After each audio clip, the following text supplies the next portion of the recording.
390 Wagon Master here. Today in this video I want to talk about my AnyTone AT-5000. Real quick, I have it wrapped up for a reason. This is being used kind of as a template for an upcoming project that I'm going to show you guys. I'm actually pretty much done with the project. I just need to tie up a few loose ends. Alright, so the AnyTone AT-5000 has been in and out of my truck a few times in this past month. It's kind of become my reference standard as far as what I'm judging other radios by, and I'm talking modern radios, not the old vintage Cobra 148s, Grants, Galaxies, and stuff like that. So, anyway, this is a nice compact rig. It's been very rugged. It's actually taken quite the beating, and I haven't really scratched it up or anything. I mean, I'm not purposely trying to ding it up, but I'm not really babying it either. So that's pretty good. This has been in my truck on some days when we've had 110-degree days, and the truck is not under shade at all, fully out in the sun. This is mounted on the side of the console facing up, so the display is getting constant sunlight. I came out, shaded it, checked for any missing segments, nothing like that. I've had zero heat issues with this radio at all, and you know, on a few of those days this thing was already just blasting baking hot. You know, you could almost probably fry an egg on that puppy, and it never skipped a beat. So I'm pretty happy with that, and I really didn't expect anything less. We did have one issue that I'd really like to complain about, and here's what happened. Yeah, there we go. The decal started peeling off of the microphone. Okay, so kind of being sarcastic there, but no, this was literally the only issue that I had.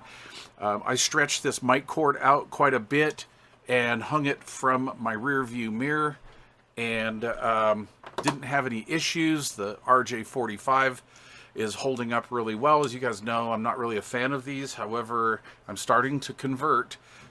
So there you go.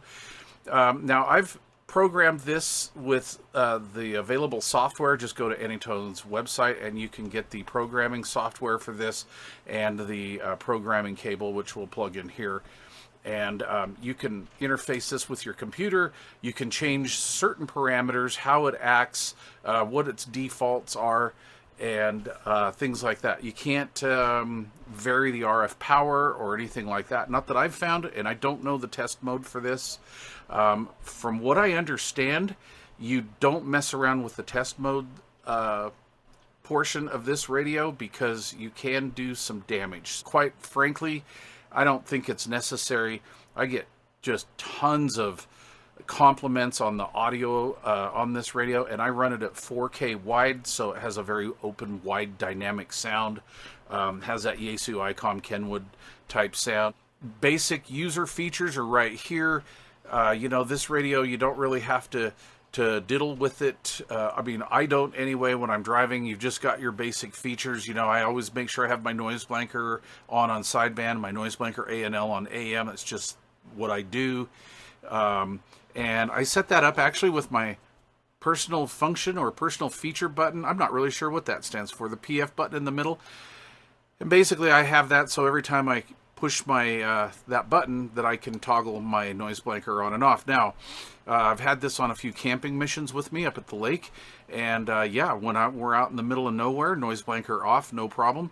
But on AM in the city here, in a harsh or very noisy environment, I do like that I can turn the A&L noise blanker on independent, but my go-to mode is using them both together.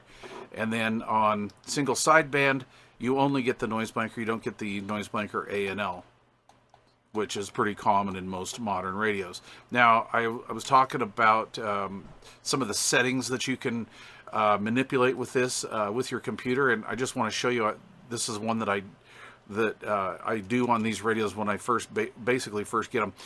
When you turn on the radio and you go switching through your modes, it has like PA, CW, FM, AM, and then sideband. And on the software, I just made it so I don't toggle through CW or the PA mode because I don't need it. I don't use a PA speaker and I don't do CW.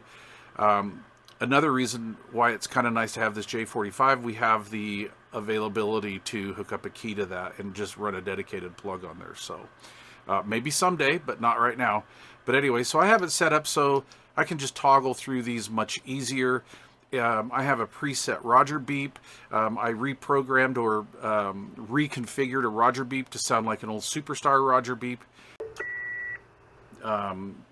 Yeah, I mean, it's kind of cool. You can make the default function on some of your features so you don't really have to diddle with it, which makes it nice because then it's really not so handsy in the mobile. As far as heat dissipation goes, I'm very happy with that. This radio can get warm, but it dissipates the heat pretty good. The RF output section is back in here, driver and your output finals are back here, but the way this heatsink is designed, it does dissipate the heat rather evenly. It's not just one hot spot. The whole thing kind of gets warm. And as far as heat goes, I've been pretty darn long-winded on this radio, and really heat is not an issue. I believe, testing it manually by hand, that actually sitting in the truck, this thing was hotter than I've ever gotten it, carrying on multiple QSOs. So heat, in my opinion, is just not a factor at all. So a cool feature that I like, I'm not going to go over a bunch of stuff. I don't want to make this another half-hour video, but cool features that I like. All right, so something I didn't think would be neat was the mute button. So boy, I'll tell you what, this has come in really handy. You know, when your passenger in your vehicles starts talking, you got to reach over and turn down the volume. Yeah, I just hit the mute. Yeah, isn't that great? So I like that. I like the actual menu for this. Say, for instance, you want to change your power settings. So you just push and hold the function button. You go down here to menu number 2. You go counterclockwise over here to RF power. You can see I'm in high right now. But if I want to toggle down to say low, I just push the channel selector button to confirm that I want to play around in that part of the menu. I click on low and then I just confirm it and I'm good to go. I hit the PTT real quick to get out of it. That's kind of my exit plan. You can do it with this button as well. But yeah, I like it. Let's see. Something I haven't seen too many people talk about with this radio is the weather channel feature. So let's turn up some volume. I'm on a dummy load. Forgot about that. I don't know. Let's see if we can get the weather channel on a dummy load. That'll be interesting. But here's how you get into your weather mode. You push and hold, and we have our weather channel. And no, it needs an antenna, and that's cool. I'm okay with that. Let's see if we can get some sort of reception here. There we go.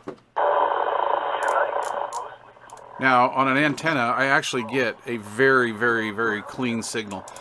But something that's kind of interesting on this, and if you'd like, you can program, you get your 7 weather band channels, but we've got some other spaces here, open spaces in this part of the radio as far as being a VHF monitor goes. And you can program some 2-meter frequencies, public service, whatever you want to listen to, as long as it's from about, I think it was 134 megs to like 174 or 137 to 174. Typical band span for just a 2-meter mono bander. All right. So I actually took and programmed one of the local repeaters in here, and that's kind of interesting. So we have all of our weather channels, and here in Salt Lake City, number 1 is our used one, is the one that's used mostly. I can sometimes get channel 2. And then I have a 2-meter repeater frequency in there as well. So, whether you want to listen to the local simplex or the local repeaters, or maybe your local school buses. I mean, I don't know. Anyway, so that's kind of a cool feature. And then to get out of that, we'll just push and hold it, and then we're back into the CB land on AM, of course. And RF gain, really super easy. Just momentarily push that, hit your RF gain. I usually run this RF gain at -3, and I believe that was -3 dB. And then, of course, you let it sit for 5 seconds or so, and it times out. We've got our NRC, noise reduction circuitry, which is pretty aggressive on this radio, and I run that at a 1. And the very few times that I've needed to use it, it's worked out pretty good. Again, I've ran this on my noisy base station, and it's doing a great job. The selectivity is turning out to be very nice in this radio. And then, of course, in the mobile situation, driving through, I kind of have this route that I take, and there's some houses that throw off a lot of noise with whatever those devices are in those houses, and it will send some of my radios into orbit. And this one doesn't really get affected by that. This has a good a way of filtering that stuff out, and I'm not sure exactly technically how it does that, but it does do pretty good in that respect, better than a couple of my vintage radios that I run in the mobile as well. And yeah, I mean, just overall, it's been pretty good. Up camping, you know, out in the middle of nowhere, I can run it with no noise blanker, and it's just got a nice front end to it. I like the display. I'm really liking this radio, so I just wanted to make this update, guys. I'm very, very happy with this. And before we sign off here, let's do some power measurements, because I don't think I did a video with this radio in the HF mode, and that's what this radio is in currently. It's in the HF mode, so it will cover from about 24.715, I believe, to 30.105. So anyway, we're gonna stay right here in D band, and we're gonna go to the center channel. I always do that. Let's do some power measurements. Okay, I'm gonna do kind of a vertical format on this one, so let me know if you like this or not. Okay, so the radio is on low power. I am on AM, and let's give that a little bit better angle, more of a straight angle. Okay, and we have the 100-watt slug-in, which seems to jive pretty much with all my other meters. They're all within like a needle's width of each other, so I like this one. So anyway, we're going to read the bottom scale: 20, 40, 60, 80, 100 watts. Each one of these small increments is 2 watts. This not so smaller, the next size up is 10 watts, and then 20. Okay, so AM, dead key on AM, we have 4 watts. And as you can see with my voice, which my microphone is about 15 to 18 inches away, I'm getting a little bit of forward swing. So let's get the mic up on us here, and hello, audio, audio, audio. So we're doing about 5 watts forward swing in RMS mode. We'll put it in PEP feel good watts. This is real quick, and just see what we're getting there. Hello radio, 1 2 3 4, 1 2 3 4, 1 2 3 4, and we're getting about 24, 26 watts. I'm happy with that. We'll turn that off. We'll go to FM. FM's about the same. I like that. I like that it didn't have a massive increase. This is kind of cool, because some radios, and this one I think does this on the higher wattage settings, but some radios, if you get a 4-watt dead carrier on AM, however, you go to FM, sometimes you'll get like 10 or 22 or something like that, you know, just some crazy amount of power. And if you have an amp on and you don't keep that in mind, you know what could happen. So don't let the smoke out. All right, so FM, again, 4-watt dead carrier. All that's possible on FM. All right, we'll go to single sideband, and we'll get a little measurement here. Hello, audio, audio. There's about 3 watts, just a hair under 3 watts on single sideband. RMS, we'll go to PEP feel good watts. This is 1 2 3 4. Hello, there's about your 8 to 12 watts right in there. Just average modulation, no special test tones or anything like that. I kind of like to do more of a real world test. Okay, so that was low power. Let's just quickly go into the function menu. I'm going to go down to section 2, select that. I'm going to run over to RF power. We are now going to go to medium or middle, PTT, to get out of that. And because we're in sideband, let's just stay in sideband real quick.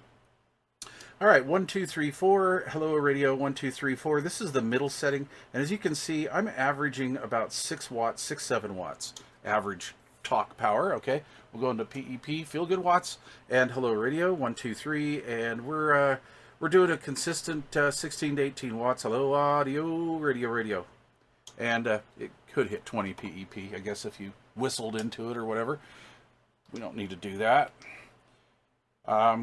All right, let's go to AM. Okay, AM, we are at 8 watts dead key, and I'm kind of up on the mic, and we're swinging up to about 10.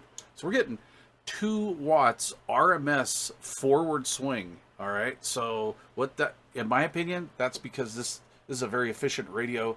It has a great driver setup, AM regulator setup, you know, power supply setup, whatever. I mean, it's not reverse modulating, so I'm thoroughly into that. All right, let's go into PEP Feel Good watts this is. Let's see what this thing's doing.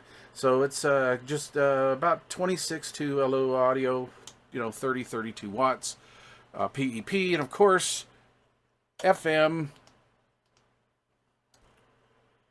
is going to be about 12 watts, just a hair over 12 watts. So we did get that power increase, right? Because AM was what? AM was 8. All right, microphone's way down here, by the way. Look at that twitching up. Great audio circuit in this radio. Okay, so what was that? Yeah, 8, and then FM was 12. So you got to be mindful of that one. All right, we're going to go into the functions here, and let's change over to section 2. I always go the wrong way. We're going to go into RF power. We're going to hit that. We're going to go to high power. We're going to confirm it, PTT to get out of it. And let's do, we're on FM. Let's do an FM key down. Let's see what we've got here. So we've got about we got about 25 watts. 25, almost tickling 26 watts. Okay, great. Awesome. We'll go into AM. And now we have about 10, and look at this. We went up to 10 watts, and I'm back here on the mic. So let me kind of get up on the mic. Audio, audio, audio, audio, audio. So from 10 to almost 12, we've still got some good forward swing. That's pretty impressive. All right, AM, PEP Feel Good watts this is. 1, 2, audio, audio, audio, audio, audio. So we tickled 34 there real quick, so not bad at all. And let's go to single sideband. We're going to go RMS. Hello radio, 1, 2, 3, 4. Hello audio, audio, audio, audio, audio, audio, audio, 20 to 22 watts. And PEP, hello radio, audio, audio, audio. And there we go. About that 33 watts, 32 watts. So I'm pretty darn happy with that. This is a pretty cool rig, I gotta say. All right, folks. Well, overall, this radio is a 2 thumbs up rig for sure. I do have to run an external speaker with this in the truck due to my hearing, and just the audio quality of the built-in speaker is not very good. It's like about an 1 7/8 or a 2-inch speaker on a plastic baffle. But it's not the quality of the speaker or anything like that. It's just the physical size of this cabinet. Any speaker you're going to put in a small enclosure like this is not going to give you a good fidelity. So anyway, that's easy to take care of. You just plug your external speaker into the back, and you're good to go.